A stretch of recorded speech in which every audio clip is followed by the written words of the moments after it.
Hello दोस्तों, welcome back to my channel अनोखी हवाएं सीज़न 1 एपिसोड 2 पार्ट 2।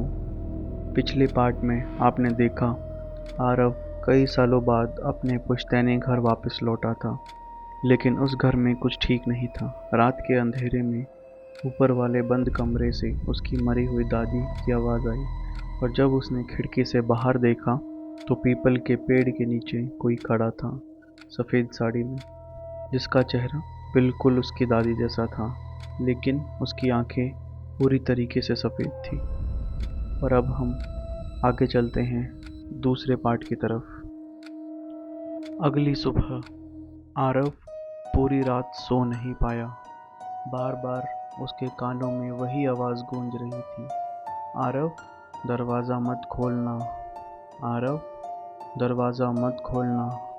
लेकिन सबसे डरावनी बात ये थी, वो आवाज़ बिल्कुल उसकी दादी जैसी थी, जबकि उनकी मौत 3 साल पहले हो चुकी थी।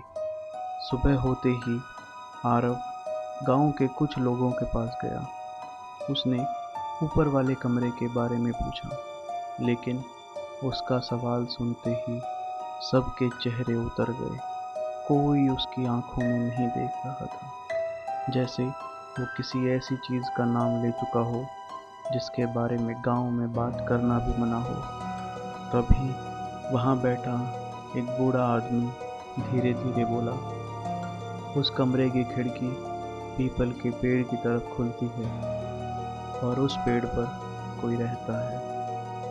आरव हल्का सा हंसा। उसे लगा गांव वाले आज भी अंधविश्वास में जी रहे हैं, लेकिन उस बूढ़े आदमी की आंखों में डर साफ दिखाई दे रहा था। उस रात आरव ने तय किया कि वो खुद सच देखेगा। करीब 12 बजे थे। वो धीरे से खिड़की के पास गया। पूरा गांव अंधेरे में डूबा हुआ था। दूर कहीं कुत्तों के रोने की आवाज़ आ रही थी और घर के पीछे वही पुराना पीपल का पेड़ खड़ा था, काला, विशाल, वही बड़े बड़े पत्ते और उसकी जड़ें, और बिल्कुल शांत।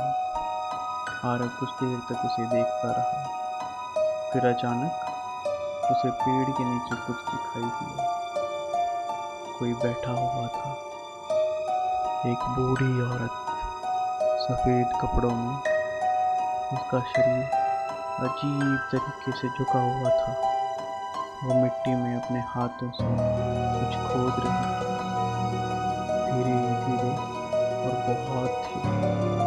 आरव का गला सूख गया। उसने कांपते हाथों से मोबाइल निकाला और मोबाइल का फ्लैश ऑन किया। जैसे ही रोशनी उस औरत पर पड़ी, उसके हाथ रुक गए। कुछ सेकंड तक वो बिल्कुल स्थिर बैठी रही। फिर बहुत धीरे धीरे उसने अपना सिर आरव की तरफ घुमाना शुरू किया।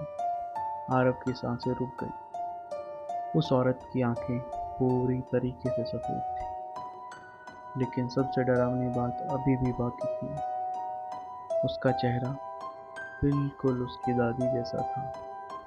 आरव पीछे हटने लगा, लेकिन तभी वो औरत मुस्कुराई और उसी पल ऊपर वाले बंद कमरे से जोर की आवाज़ आई, जैसे कुछ बहुत बड़ा सामान नीचे गिरा हो, जैसे किसी ने अंदर से दरवाज़ा पीटा हो। आरव डर कर ऊपर देखने लगा।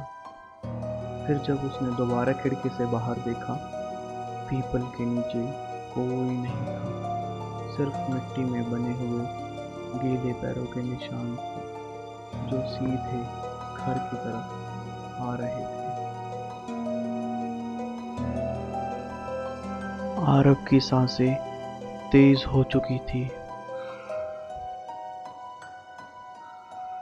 उसकी नज़रें उन गीले पैरों के निशानों पर जमी थी, जो धीरे धीरे घर की तरफ बढ़ रहे थे। लेकिन सबसे ज़्यादा खतरनाक बात ये थी, वो निशान इंसान के नहीं लग रहे थे। जैसे किसी चीज़ ने मिट्टी में अपने पैर घसीटे हों। आरव कांपते हुए दरवाजे की तरफ बढ़ा। पूरा घर अब बिल्कुल शांत था।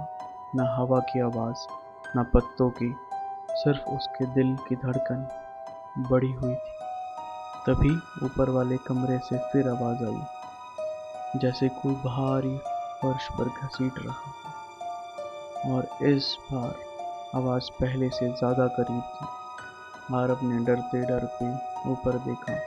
ऊपर वाले कमरे का दरवाज़ा धीरे धीरे अपने आप खुल रहा था। अंदर पूरा अंधेरा था, लेकिन उसी अंधेरे में दो सफ़ेद आंखें दिखाई दी।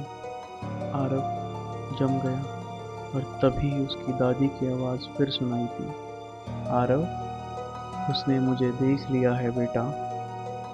फिर अचानक ऊपर वाले कमरे के अंदर से किसी ने जोर से दरवाज़ा बंद कर दिया।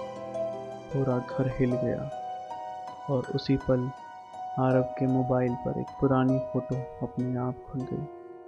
उस फोटो में पीपल के पेड़ के नीचे कोई पहले से खड़ा था और वो आरव खुद था।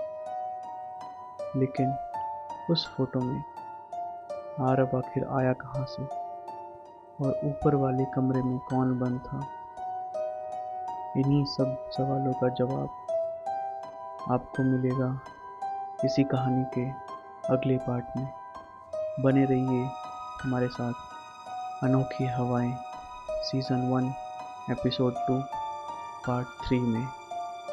अगर आपको ये कहानियाँ अच्छी लगी तो लाइक करिए, सब्सक्राइब करिए और शेयर करिए।